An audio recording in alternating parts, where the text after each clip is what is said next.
तो अब हम इस टॉपिक के अगले कंसेप्ट को पढ़ेंगे जो कि है टू पॉइंट फॉर्म, जिसमें आपने अभी तक जाना है कि यदि कोई लाइन दो पॉइंट से पास होती है तो हम उसका स्लोप कैसे फाइंड करते थे। और इस कंसेप्ट में हम ये जानेंगे कि यदि कोई लाइन दो पॉइंट से पास होती है तो उस लाइन की इक्वेशन कैसे फाइंड करते हैं। इसको भी हम XY प्लेन पे देख लेते हैं, जिसके लिए एक लाइन है L और वह दो पॉइंट से पास होती है जो कि है P1 और P2, जिनके कोऑर्डिनेट्स हैं x1, y1 and x2, y2 और यह दोनों ही फिक्स पॉइंट है जिससे लाइन पास होती है। तो अब अगर हम इस लाइन का स्लोप m मान ले तो हमने पढ़ा है कि यदि कोई लाइन दो पॉइंट से पास होती है तो उसके स्लोप हम कैसे फाइंड करते थे।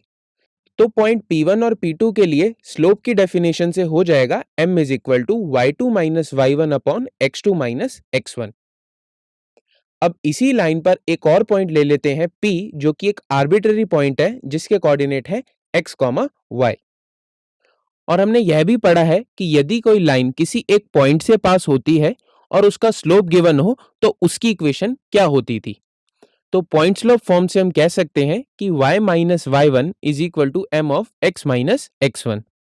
और यहाँ पे आप देख सकते हैं कि हम m की वैल्यू x1, x2 और y1, y2 की फॉर्म में निकाल चुके हैं, जिसको अगर हम सब्स्टिट्यूट करें तो हमें मिलेगा y minus y1 is equal to y2 minus y1 upon x2 minus x1 into x minus x1, और इसी को हम टू पॉइंट फॉर्म कहते हैं।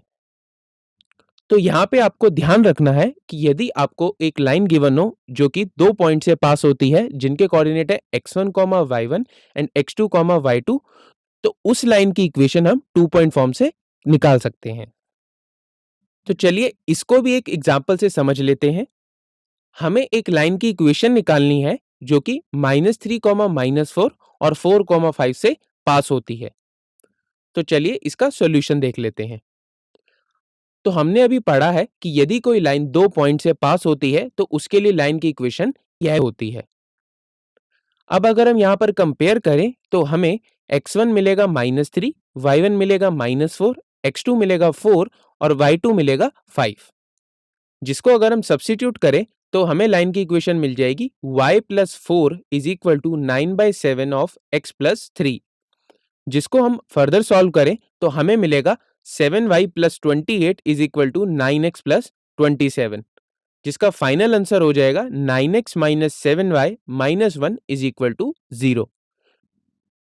तो मैं उम्मीद करता हूं अब आपको यह समझ में आ गया होगा कि हम किसी भी लाइन की इक्वेशन कैसे निकाल सकते हैं यदि वह लाइन किसी दो पॉइंट से पास करती है।